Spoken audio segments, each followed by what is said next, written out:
Hello বন্ধুরা, আশা করি তোমরা ভালো আছো। আর সব থেকে ভালো থাকার থেকে এখন বেশি ইম্পর্টেন্ট হচ্ছে নিজের বাড়িতে সেফ ফিল করা, মানে সুরক্ষিত থাকা।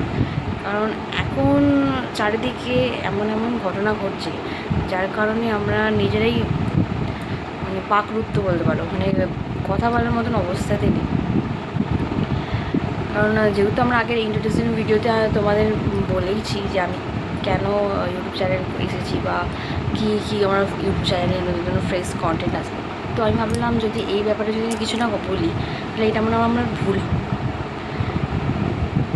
রিসেন্টলি একটা ঘটনা ঘটেছে ডক্টর মৌমিতার রেপ কেসের মতনই, ওর মতো বললে হবে না, ওর থেকেও খারাপ বলতে পারো। এটা ঘটেছে বাংলাদেশে। তোমরা সোশ্যাল মিডিয়াতে সবাই মনে হয় এটা দেখেছো বা শুনেছো যে আমাদের ছোট্ট শিশু আচিয়া এখন এই পৃথিবীতে আর নেই, সে চলে গেছে না ফেরার দেশে। আর খুবই দুঃখিত মানে মনে করছি নিজেকে যে একটা ছোট্ট শিশুর প্রাণ এইভাবে চলে গেল। আর আমাদের সমাজ কি করবে? এখনও কি ওই ডক্টর মৌমিতার মতনই কি এই কেসটা এরকম ঝুলে থাকবে? ধর্ষকরা কি শাস্তি পাবে না? এখনও তো মৌমিতা দি শাস্তি তো পায়নি, মানে জাস্টিস তো পায়নি। এত মশাল এত মিছিল করেও কিছু হয়নি। তো আচিয়া কি আদৌ পাবে এরকম জাস্টিস? আমার তো মনে হয় না। কারণ আমরা কোথায়, আমাদের মতন এই মেয়েরা, আমরা বড় থেকে ছোট, আর যে এখনকার দিনে শিশুরাও মানে ছাড় পাচ্ছে না। এটাই একটা ভাবনার বিষয় হয়ে গেছে, এমনকি নিজের বাড়িতেও না। তোমরা যেহেতু জানো, সব ঘটনাই শুনেছো যে তার দিদির বাড়ি গিয়েছিলো, থেকে যে রাত কাটিয়েছে, সে যাওয়ার জন্য বাড়ি যাওয়ার জন্য যাবে বলছিল, বাট ও দিদি বললো যেতে হবে না, রয়ে যা। তো ও নিজেরই জামাইবাবু, নিজে জামাইবাবুর ভাই শ্বশুর মিলে এই ঘটনাটা ঘটিয়েছে। সে মারা গেছে তার কারণ হচ্ছে তার শরীরে এমন একটা ইনফেকশন হয়ে গেছিলো, যার কারণে তাকে না ফেরার দিয়ে চলে যেতে হলো।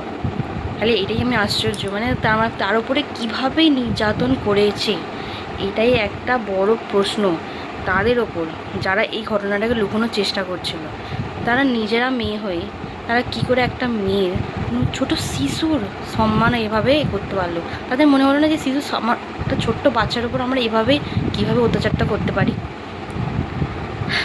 এখনও সমাজ ওইটাই বলবে যে মেয়েরারই দোষ ছিল, সব দোষ মেয়েদেরই হয়ে যায়।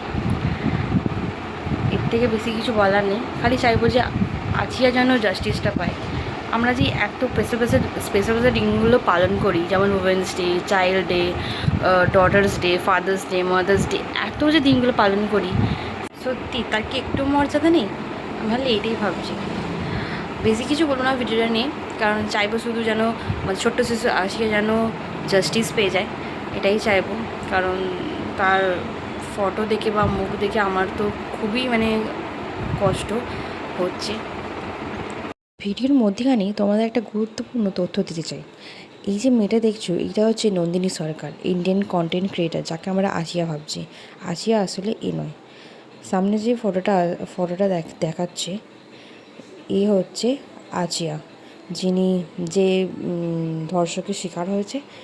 তাই জন্য বলবো মানুষজনকে যে ভুলভাল মেয়েদেরকে ধর্ষকের শিকার আচিয়ার ফটো শেয়ার করা বন্ধ করুন। ভুলভাল খবর ছড়ানো প্লিজ একটু বন্ধ করুন, আপনাদের কাছে বড় রিকোয়েস্ট এটা আমার কাছে। সো আর কিছু বলার নেই, জাস্টিস ফর আচিয়া। আমরা এছাড়া কিছুই করতে পারবো না, কারণ যতদিন না সমাজ আমাদের উন্নত হবে। আর সব মেয়েদের বলবো বি সেফ। সো কেউ কারোর নিজের বাড়িতেও সেফ নেই। সো টাটা, বাই বাই, দেখা হচ্ছে পরের একটা ভিডিওতে। বাই।